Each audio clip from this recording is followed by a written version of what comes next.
পরিবারের মানুষজন, আশেপাশের মানুষজন সবাই গভীর ঘুমে মগ্ন। নিস্তব্ধ পরিবেশ, চারিদিকে নীরবতা। সবাই যখন নিশ্চিন্ত মনে ঘুমায়, তখন কিছু দুশ্চিন্তা আপনার মাথায় ঘুরপাক খায়, আপনার চোখের ঘুম কেড়ে নেয়।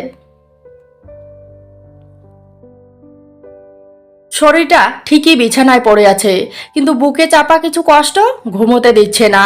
মনে হচ্ছে এই পৃথিবীতে এত এত মানুষ, কিন্তু বুকের ভিতরে চাপা পড়া কষ্টগুলো কেউ কখনো শুনতে চায় না এবং বুঝতেও চায় না। বুকের ভিতর একাকিত্বের শূন্যতা। একাকিত্বের শূন্যতা মানুষকে তখনই হতাশ করে, যখন দুঃখ ভাগ করে নেওয়ার জন্য এত বড় পৃথিবীতে একজন মানুষকেও পাওয়া যায় না।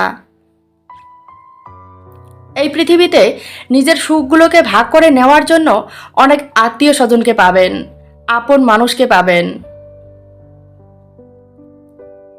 কিন্তু আপন মানুষগুলোই যখন দেখবে আপনার দুঃখ, আপনার সময় খারাপ, তখন তারা আপনার থেকে দূরত্ব বাড়াবে।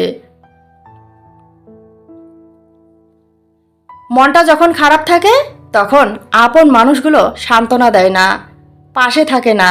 তখন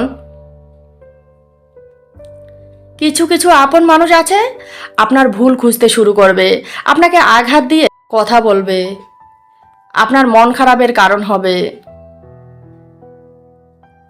কিছু আপন মানুষ অপেক্ষা করে কখন আপনার সময় খারাপ আসবে, তখন তারা আপনাকে খোঁচা দিয়ে কথা বলতে পারবে। অথচ এই মানুষগুলোই আপনার ভালো সময়ে আপনার আপন সেজে থাকে, নিজের খারাপ সময়ে সবার আগে আপনাকে খোঁজে। সব আপন মানুষ আপন হয় না, কিছু আপন মানুষ স্বার্থপর হয়, স্বার্থ শেষে ভুলে যায়।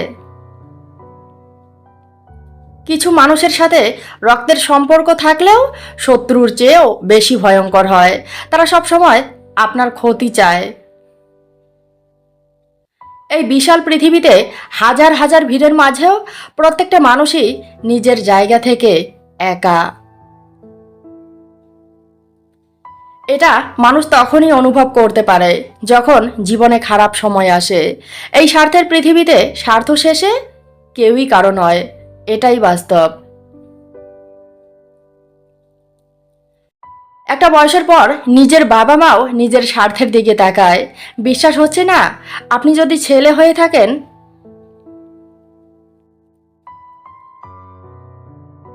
আপনার বয়স 25 পার হওয়ার পর বাবা মার হোটেলে বেকার বসে বসে খেয়ে দেখেন, তারপর দেখবেন কথার আঘাতে গলা দিয়ে ভাত নামতে চাইবে না। আর আপনি যদি মেয়ে হয়ে থাকেন, তাহলে শ্বশুর বাড়ি থেকে স্বামীকে ডিভোর্স দিয়ে বাবা মার বাড়িতে আসেন, একটি বছর বসে বসে খান, তারপর দেখবেন ভাতের প্লেটে শুধু ভাত নয়, ভাতের সাথে মিশে আছে কথার বিষ। মেয়ে ততদিনই বাবা মার কাছে ভালো থাকে যতদিন স্বামীর সংসার করতে পারে। ছেলে ততদিনই বাবা মার কাছে ভালো থাকে যতদিন ইনকাম করে টাকা দিতে পারে। শুনতে খারাপ লাগলেও এটাই সত্যি। সব ঠিক হয়ে যাবে, চিন্তা করিস না, ওসব সস্তা কথা শুনে নিজেকে সান্ত্বনা দেওয়ার মানসিকতা এখন আপনার নেই। কারণ আপনি বাস্তবতা দেখেছেন, জীবন কতটা কঠিন হতে পারে সেটা দেখেছেন, পরিস্থিতি কতটা আঘাত করতে পারে সেটাও দেখেছেন। আপনি দেখেছেন যাকে নিজের সবটুকু দিয়ে বিশ্বাস করেছেন, সেই মানুষটা কতটা সহজেই আপনার বিশ্বাস ভেঙে দিতে পারেন। মানুষ কতটা সহজেই কারো জীবন নিয়ে খেলা করতে পারে, কারো স্বপ্ন কতটা সহজেই ভেঙে দিতে পারে। সফল ব্যক্তিকে সবাই চায়, সফলতার পেছনের গল্প সবাই শুনতে চায়, কিন্তু ব্যর্থতা সবাই দেখে, ব্যর্থতার পিছনের কষ্ট কেউ দেখে না।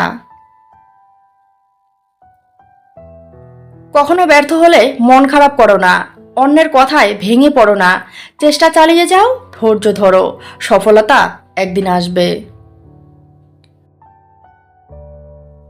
গাছের পাতা ঝরে না পড়লে যেমন নতুন পাতা গজায় না, ঠিক তেমনি খারাপ সময় থেকে পাওয়া শিক্ষা, পরিশ্রম এবং ধৈর্য ছাড়া ভালো দিন আসে না।